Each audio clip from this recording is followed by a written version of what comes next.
What surprises me the most is how tough and how resilient I am, and I never knew it. And so anyone that might be listening to this podcast, and you may not even be going through the same issue, maybe it's something else. What's the old saying? You're stronger than you know, and you're smarter than you know, and you're tougher than you know. I discovered that, and you are too. And there's nothing the old another old saying, what doesn't kill us makes us stronger.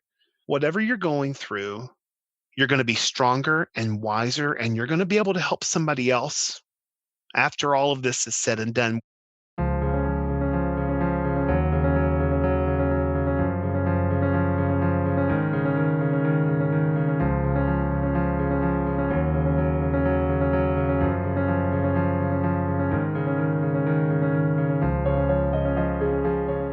Welcome to Grain Rainbows, the podcast community for people coming out LGBT plus later in life. I'm your host, Dr. Ginger Campbell. Wherever you are on your journey, I hope this podcast will help you feel less alone. Many of the guests on Grain Rainbows have shared the fact that coming out is an ongoing process that begins with coming out to oneself. This can be painful, and not everyone can leap from self-identifying as LGBT+ to sharing it with the world. Ideally, you get to control who knows what and when this happens. But today's guest, Nathan Hall, is going to share what happened to him when he was outed without warning. Before I share today's interview, I want to remind you that you can find more episodes of Grain Rainbows at grainrainbows.com, and you can subscribe for free in your favorite audio app. You can also get show notes automatically via our newsletter. Just use the link in the show notes or text Grain Rainbows to 33777. Spell grain with an A, Grain Rainbows, all one word, to 33777. I'd love to hear from you. You can send me email at grainrainbows@gmail.com. We also have a Grain Rainbows fan page on Facebook, and on Twitter, it's GrainR. We have a private group on MeWe, which I'll tell you about after the interview. So my guest today is Nathan Hall. Nathan, welcome to Grain Rainbows. Oh, thank you. It's my pleasure and my honor. Where do you live? I live in Fort Collins, Colorado. Lived here for about 8 months now. Love Colorado and love the mountains are beautiful, even whenever it's snowing buckets like it did today. I've never made it further north than Boulder, so. Oh, yeah. Do you want to just start out by just telling us a little bit about yourself and whatever about your story you'd like to share to begin? Great, sure thing. Like I said, I live in Fort Collins, Colorado. I recently was married to the man of my dreams. His name's Michael. We were married on January the 3rd of this year. So we're still newlyweds, even though we're both over the hill. I'm 48 and he's 2 years older than that. So I'm not going to say his age, but you can do the math. And actually, about 6 weeks ago, my 20-year-old daughter came to live with us as well to kind of get her footing and to find her way as an adult. We're in Adulting 101 right now. So we're teaching her what it's like to work and pay bills and things like that. And she's interested in going to school for music. And so she'll probably do that this fall. That's my world right now. I work in the world of human resource management for an agricultural company here locally and love life, love what I'm doing. And so my story is very unique. I really feel like it is, but probably not as unique as I think, because a lot of people probably share some of the same experiences that I have. All of my life, faith has been something that's been very important to me. Before I even got into church, I remember as a child, I'm the youngest of 5 children. So I have 3 siblings left, and the one that's just the next in age to me, he's a couple of years older than me. I remember when we were kids, he would use bad language or something like kids do every once in a while, trying to get away with stuff. And I would think, that's horrible.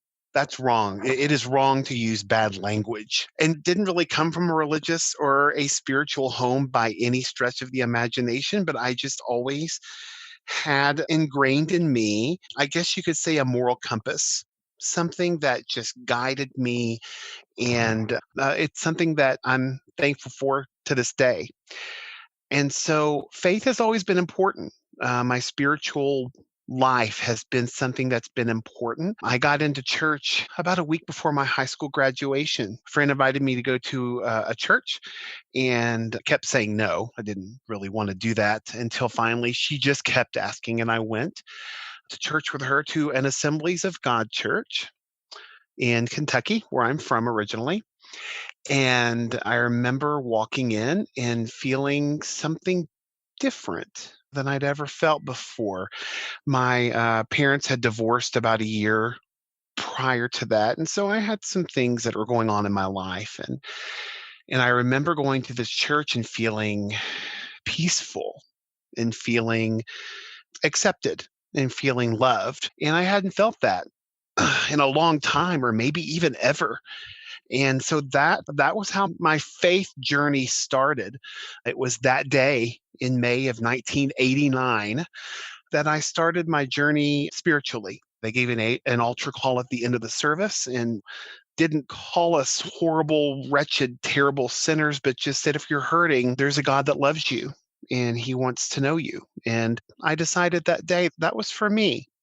And so that's how it all started. From then, I really was passionate about church. I remember going to church very regularly, even on days when there wasn't church. I would go and just spend time with the pastor at that church. And I probably tormented that poor man. He probably wished I would just go home, but he was very kind and loving. And if he was pulling weeds in the flower bed at the church, I was down on my knees pulling weeds with the pastor. And it was that important to me. A few months later, after I'd really, been involved in church for a little bit, I decided that's what I wanted to do. I really felt like that's the direction that my life was headed, that I wanted to be in ministry. I wanted to change people's lives. I wanted to make a difference. I've always been the kind of person that wanted to help people and make people's lives better. Kind of a people pleaser by nature, so that kind of goes hand in hand with that. And so I ended up going off to Bible college to study for ministry, went to Central Bible College in Springfield, Missouri. That college has since consolidated with another college and it is no more. But went there, studied for ministry, got a Bachelor of Arts degree in biblical studies with a minor in music and English, and met the person that I would end up marrying. She was there at the same time as I was. So this is an interesting story already. I was married to a woman. Yes, we were married in 1995. I always knew how I felt. I always had desires that I knew were not what some people would say is normal. And, as a young child, because I remember from a long time ago having these attractions. And of course, being around a bunch of boys in the neighborhood, they always talked about how horrible gay guys were. You know what I mean? And talked horribly about them and made fun of them. And I thought, surely I'm not gay. Well, I just have these attractions. But ironically, I didn't really have attractions to girls.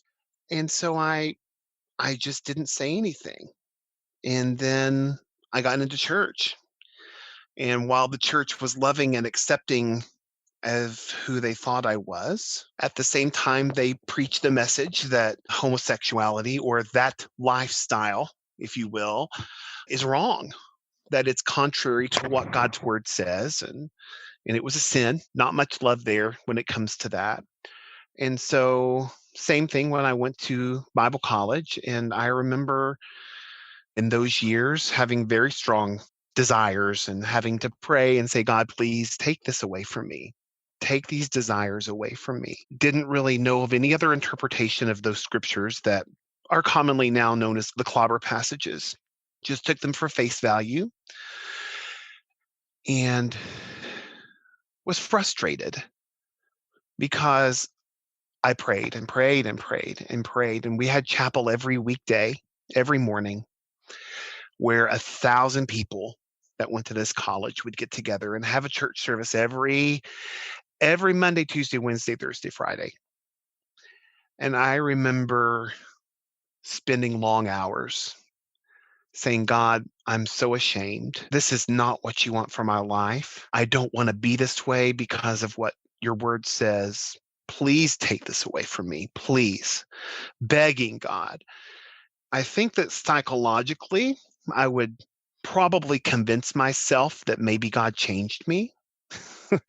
And then a very short time later, a guy would walk by and I would be like, oh my.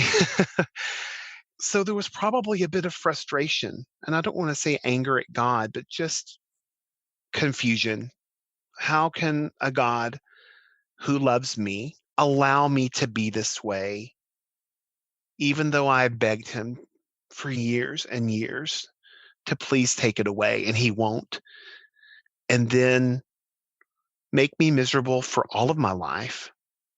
And then if I act on anything, send me to hell for it. And so there was confusion and there was frustration. And so while I was in college, I met on the first day of registration a woman, and we became very good friends. And I loved her without a doubt. I loved her. But I think what I loved about her was not that Eros kind of attractive love. It was more of a comforting friendship kind of love. And we ended up getting married. And we were in ministry together for 25 years. We graduated from college, went off into ministry, traveled around different positions in different churches in different states, and absolutely loved ministry. But still, when I would preach a sermon, I would know in my heart of hearts, deep within me, I would know I still have these feelings. I still have these temptations. We adopted our daughter in 2001, and the best thing that just about has ever happened to me. And went into ministry for a few years. We worked at a children's home and helped teenage girls who couldn't live with their families because of different reasons.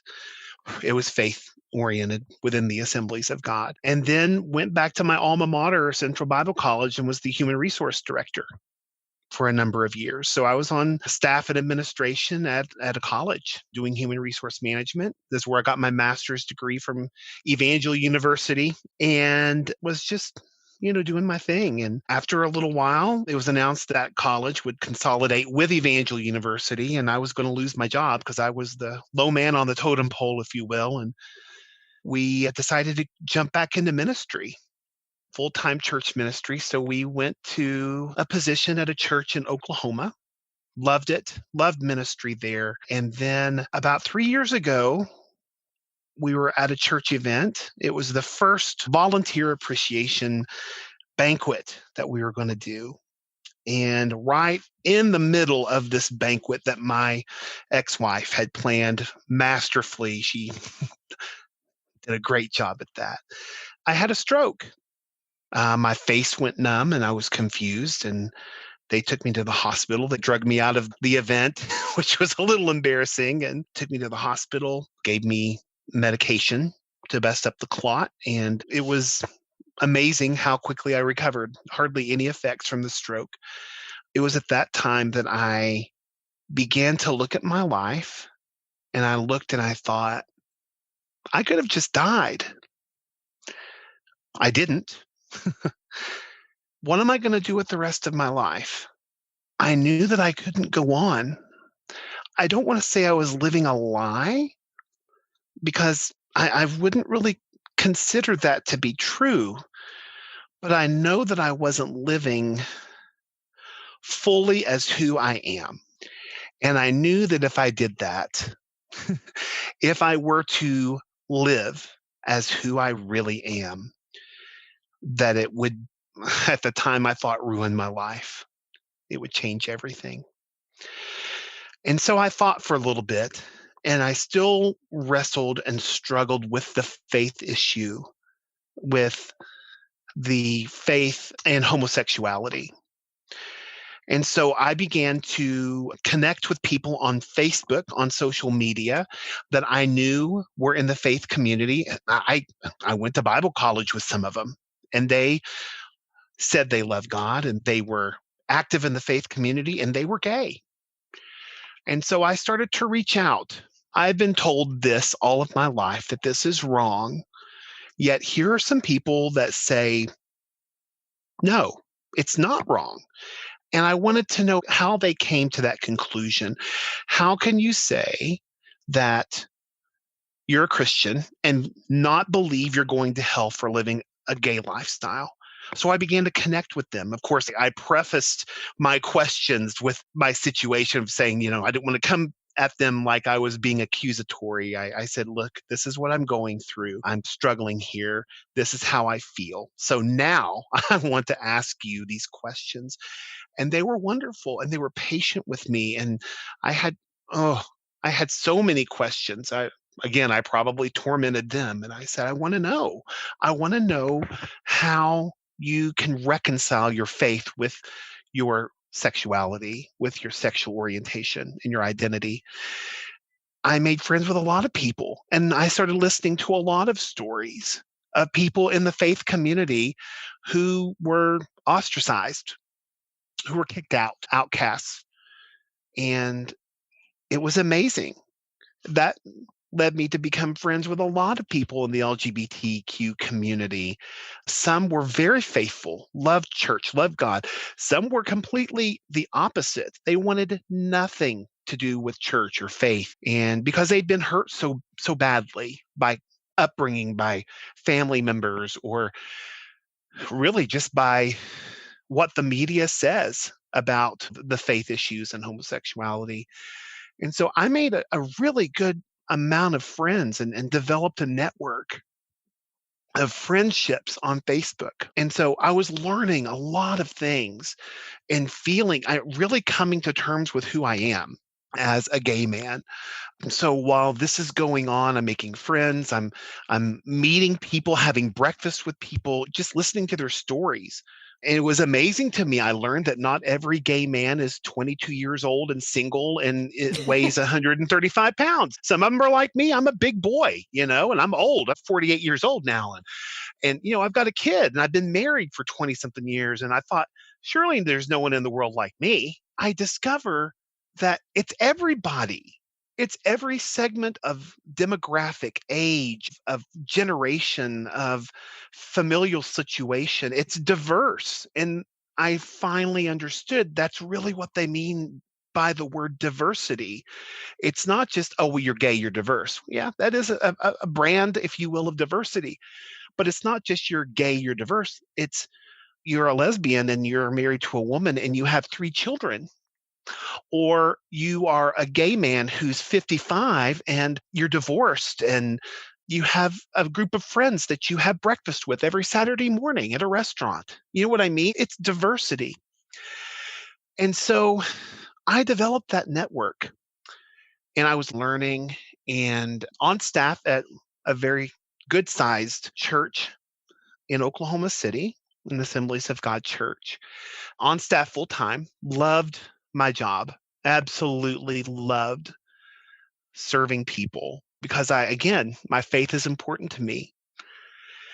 And someone in the church who was a good friend discovered that I was friends with so many gay people on Facebook and took that information to my pastor, who was also my boss. And one Wednesday morning, my ex-wife also worked at the church, actually still does. So we were both on staff full time there. She was a bookkeeper and I was the associate pastor.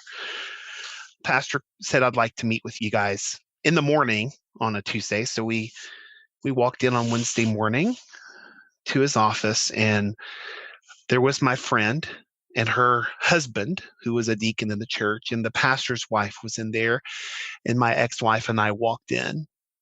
Something within me immediately knew what was going on. So we all were seated and he prayed.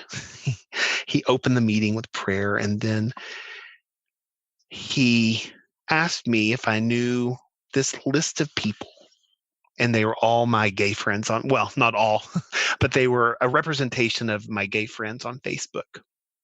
I said, yes, I know those people. I'm friends with them on Facebook. And so then the Inquisition started, and he asked me if I was gay, to which I hadn't really arrived at an answer yet. I kind of knew. I didn't know what to say other than to say I've always had feelings of same-sex attraction, and I prayed for 40 years for this to go away, and it hasn't. He asked me if I had ever had sex with a man. This is in front of my ex-wife who didn't know. Asked me if I had ever had any sexual contact with minors. So that stigma. And it was shell-shocking. I've heard people who have gone through disasters, like when a tornado hits or maybe an earthquake just shakes a building, and you just can't believe what's going on. It was that kind of feeling. I didn't have enough consciousness, if you will, to think, this is horrible. This is awful. I couldn't believe it. This is really happening right now. And my ex-wife, my wife at the time, was just sitting across from me and sobbing. She had no idea. That's how she found out that I'm gay.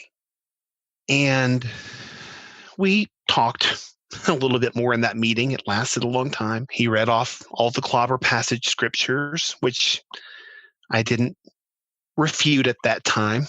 I didn't really feel like it would be helpful. So, long story kind of short, I ended up having to resign from the church. Beyond that, I was an ordained minister with the Assemblies of God and the district presbytery. In the Assemblies of God, ordination is a credential. It's not just you pray for someone and they're ordained. It's an actual certificate. It's a credential, like in the human resource world. The PHR is professional in human resources. It's a credential in the Assemblies of God. Worked pretty hard for that credential. And the district superintendent and the district presbytery called me in because my pastor had told them. And so I went in. I thought, I need to try to head this off as much as I can because A, I don't want to hurt anybody. I was concerned for the church. If people found out I'm being kicked out and fired, that it would hurt them and cause them to question their faith. Or I didn't really know. I just loved people, and I loved the people in that church. And I didn't want them to be disappointed in me, but I didn't want them to think that everything that I had taught and preached and loved on them was fake. And so I decided before going into this meeting that I would just ask them, I know, why I'm here today. I would like to just resign my credentials. I just want to resign. It's obvious that my life doesn't represent any longer what it means to be an Assemblies of God minister. So I would like to resign. And they didn't let me, and they dismissed me. It was difficult because it had been everything I had worked for. And it was the representation of me loving and helping people. And it reminded me in some way of what happened when I don't want to preach a sermon on this podcast, but when you read the Bible and you read about Jesus, and I am certainly not Jesus, far, far, far from Jesus. But when you take a look at him and his life, I wanted my life to model the fact that I wanted to help people and love people like he did. And the ones that stood in his way were the religious leaders of the day. And it just reminded me of that. I'm going to break in here to briefly remind you that there are three main ways that you can support Graying Rainbows. First, you can share Graying Rainbows with others, either privately or via social media. Word of mouth will help us reach more listeners. You can also support Graying Rainbows financially at patreon.com/Graying Rainbows. At Patreon, you can choose a monthly pledge that fits your budget. Last but not least, you can share your story with others via email or by coming on the show or more privately on our MeWe group. Just email me at grayingrainbows@gmail.com. And so beyond that, I just started over. I moved out of state. Friend said I could come and stay with him for a while. I got a job, ironically, helping people who are HIV positive find health care and health insurance and medication through the Ryan White program. And so I was able to be a case manager for 150 wonderful people that I was able to touch their lives for about a year. And then I met some guy on Facebook and fell in love and moved to Colorado. So that's my story. It's a lot of words. Okay, well, I want to ask a few questions if it's okay. Oh, please do. I'm an open book. Yeah, so can you back up and tell us a little bit about what happened with your wife? Obviously, she was totally blindsided, and that was not intentional on your part because you were struggling with yourself. But what happened with that? I really think that she knew something was going on for a long time. She knew that I wasn't affectionate. It was more like we were roommates, friends. And that's probably one of the things that I regret the most. Hindsight, they always say, is 20/20, but I imagine I probably influenced her life in a way that was not beneficial because I did get married to her. Now, when we got married, some of the things that were in my mind were, if I'm going to be a preacher, I've got to be married. She compliments me and she's loving. And so that's what was going on with that whole thing. I have regrets with that, but I think she probably knew for a long time. We had intense discussions, if you will. And she asked me sometimes if I was cheating on her with someone in the church or someone externally. And I said, no, no. I thought if you only knew. She knew something was going on, but I do believe that she was blindsided when that happened at the church. Do you feel like the fact that you were in this community where it was not okay to be gay was an obstacle to being honest? I do. In retrospect, I look at that. I never preached a message about homosexuality being wrong, not once. What I spoke, because I did preach occasionally, I taught Sunday school a lot too. My favorite thing in ministry was teaching the Sunday school class to the city rescue mission folks that would come in that were bussed in. I'd have a Sunday school class of 40, 50 people.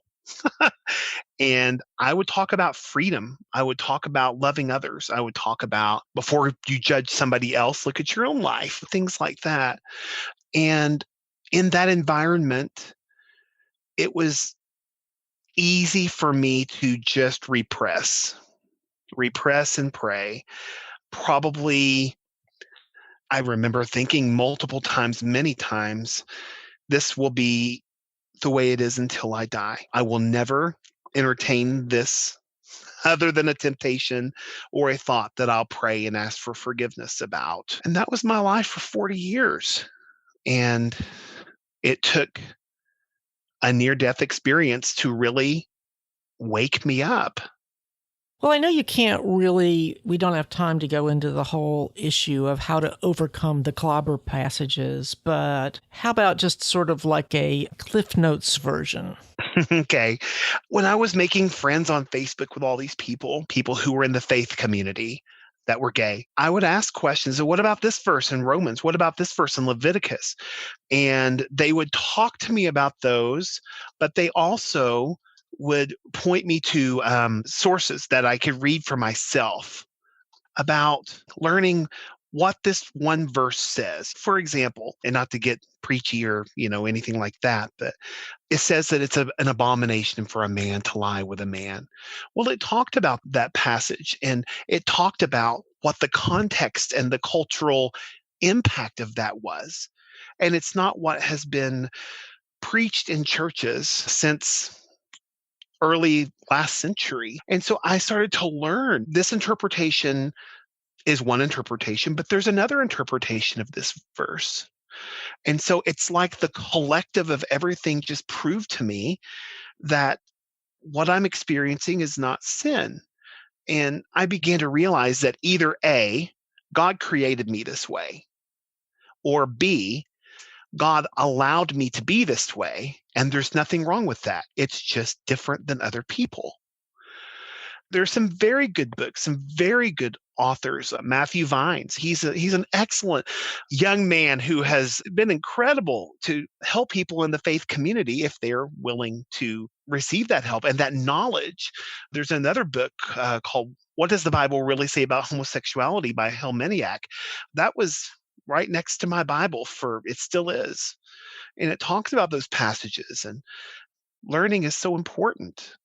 I mean, the first thing I think about is the comparison to the issue of slavery. We don't use the Bible to justify slavery now. Right. And I'm not a constitutional scholar, so I don't know what the amendment number is, but when the slaves were free and African Americans were given the right to vote, the conservative religions were obviously against that. Oh, no, that's against the Bible. That did not hold up.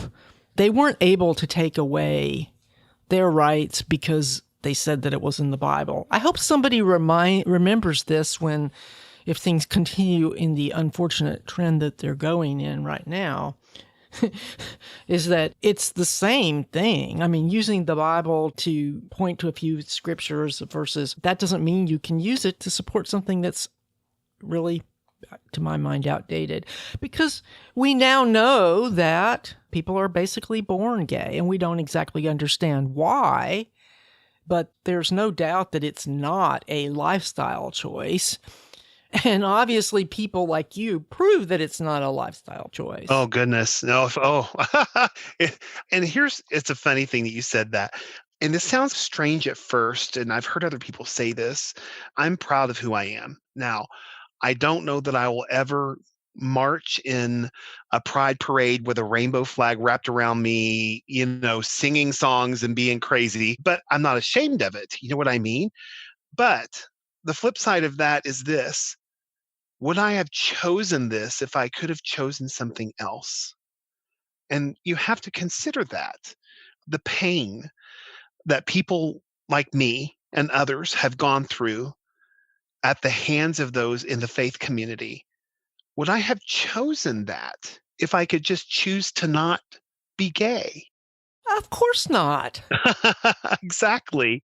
And I think that's even stronger when you look at transgender people. Who would choose that? I mean, you just wouldn't. Yeah. And here's the thing, Ginger, what else is interesting is this.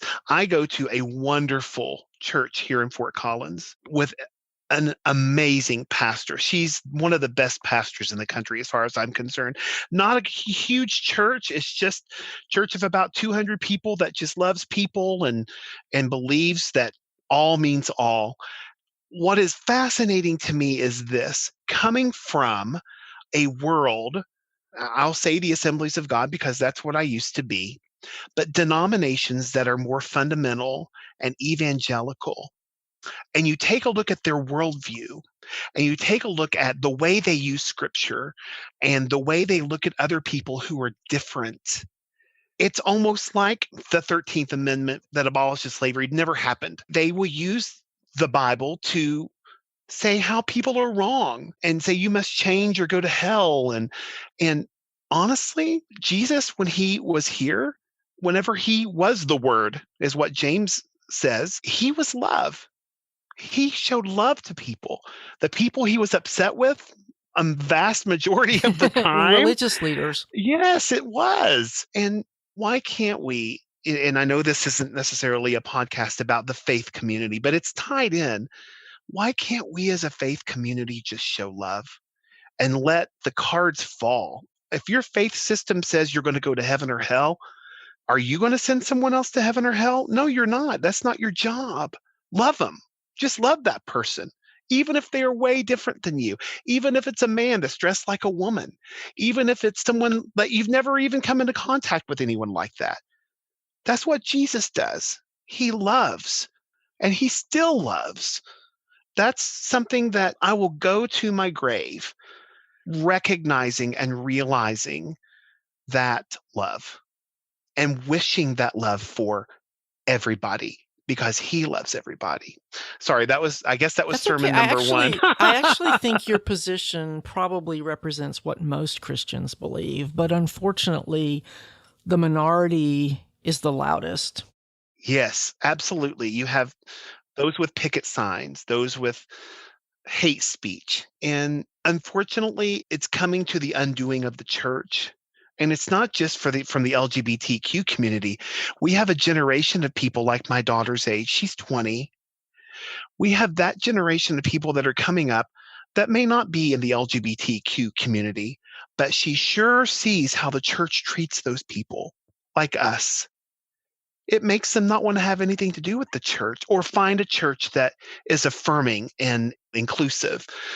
Those type of churches that have a lot of hate towards people, they're not doing the work of Christ and they're not helping themselves. So tell me about your daughter. So she would have been 17 or 18 when this went down? Yes, she was. And I actually left. I moved away from home about 2 months before her high school graduation. I made it through her 18th birthday, but I didn't get her through graduation before I left. It was hard for her because that's literally all that she's known is growing up in a Assemblies of God preacher's home. And she struggled at first. She struggled with the divorce. She struggled with my sexual orientation. She really has come full circle. We had a few really good heart to heart talks. And I said, Elizabeth, I don't want to tell you what to believe. I don't want to be that kind of parent. I want you to choose what you believe. If you have questions, let me know. But you believe what you believe. You read the Bible, you pray, you talk to wise people, and you come to a conclusion. And you know what? If you come to the conclusion that you don't agree with my point of view, that's entirely your right. And she said, but Dad, even if I did that, I would still love you. And she's coming into her own. That's your only child is your daughter. Yes, just Okay. Is Elizabeth. she feeling better? She is. Yes, we were worried that she had this crazy virus, but turns out that it's just a ear infection and a sinus infection, and she's on medication and she's acting spunky again. So Good, good. But in retrospect, would you give any advice to people who might be in situations where they're not ready to be outed? yeah, I do have some advice. A few things. First of all, there is nothing wrong with you choosing whether or not you come out or when you come out. You are in control of your life. If for whatever reason, for the safety of a child or for whatever reason, you don't feel like you can come out, there is no shame in that. But I will say this, I didn't come out. Right. You were outed. I was forced out. Part of me wonders what would have happened had that never happened that day. Conversely, that very day, when I said the words, I've always had feelings of same sex attraction and I prayed and they won't go away, it was like literally a building was lifted off of my shoulders because there it is. It is out there. It is in the world now that this is, at that time, I considered it to be my struggle, but basically, that's who I am. And there was no looking back after that. None. I went through a lot of counseling and it helped me to come to terms with who I am. And there's no going back. There's no shame in it.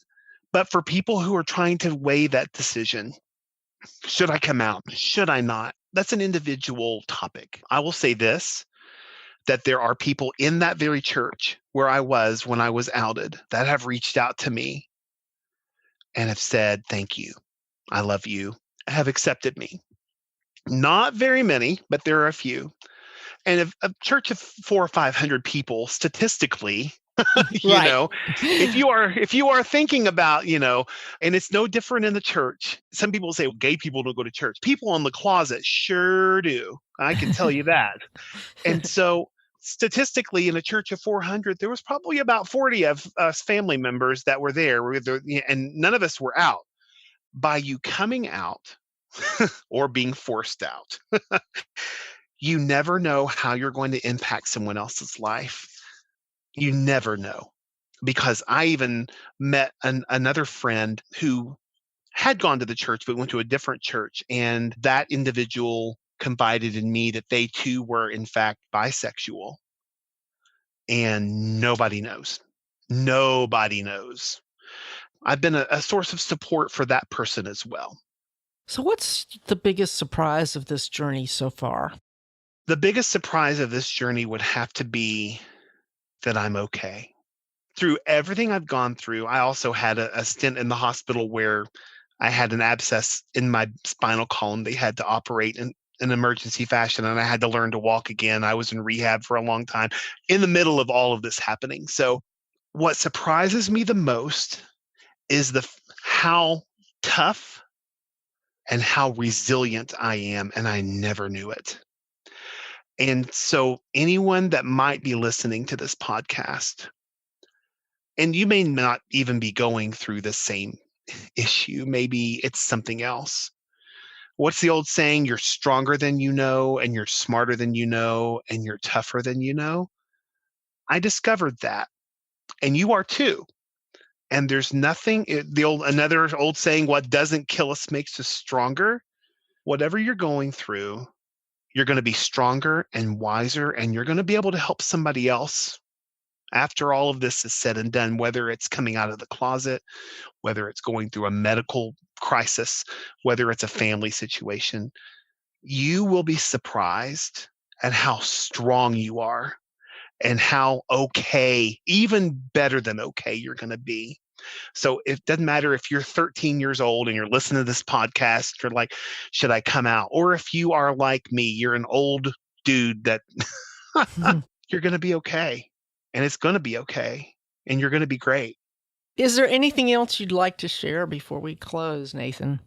I would say this, especially with what's going on now. And, I don't know when this podcast will air, and we've got this whole virus thing going on. And it's always been very important. I'm kind of new to the LGBTQ community still. It's been a couple of years. I have friends who've been out for 60 years. And I'm like, oh my gosh, what I've learned that is important is that we have to have each other's back. We have to support each other. We're all diverse.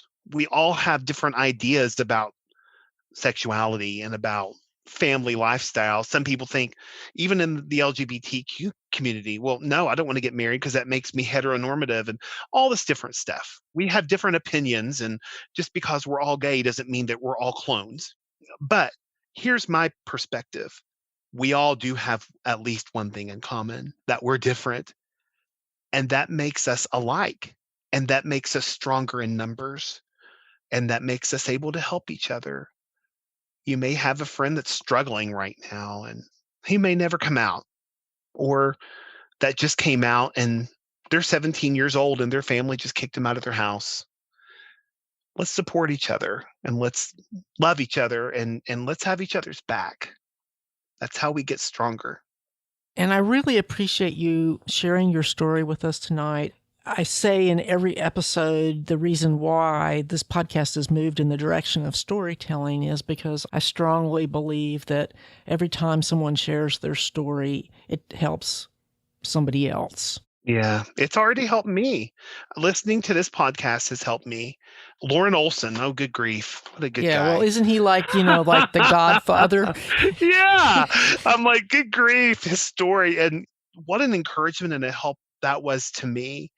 And I hope that maybe my story will help maybe just at least one person. It's going to be okay.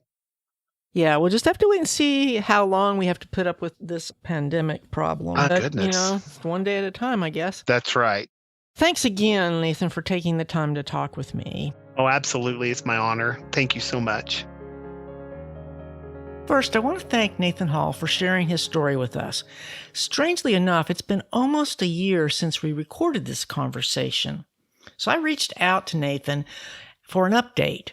I'm glad to report he's doing well. He's gotten his real estate license and he's enjoying his new profession. Though I can't imagine the challenges he must be facing as we are still struggling with the COVID pandemic a year later.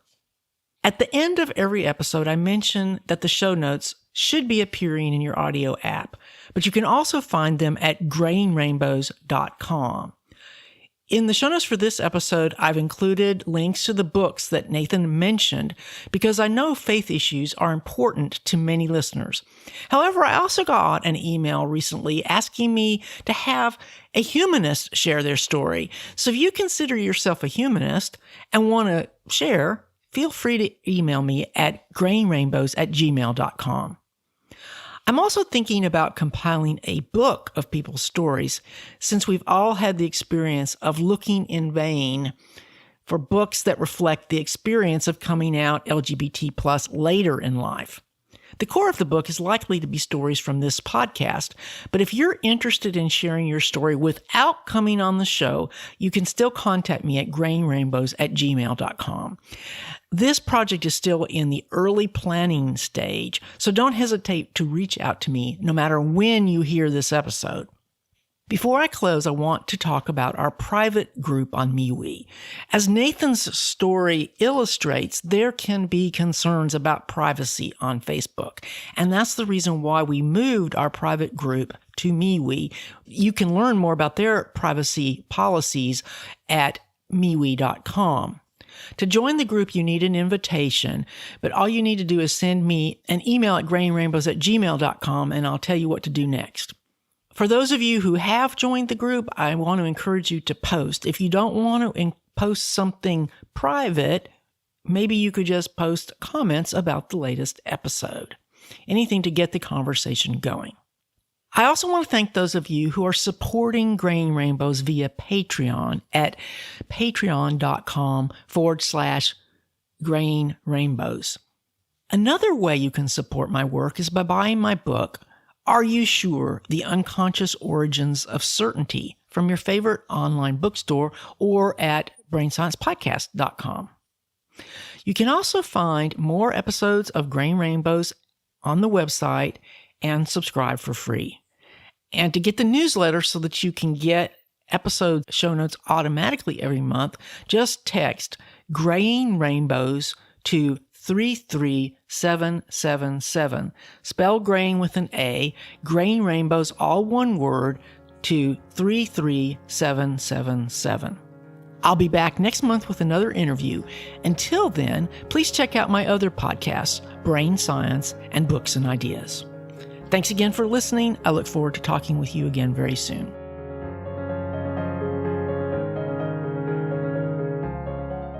Graying Rainbows is copyright 2021 to Dr. Virginia Campbell.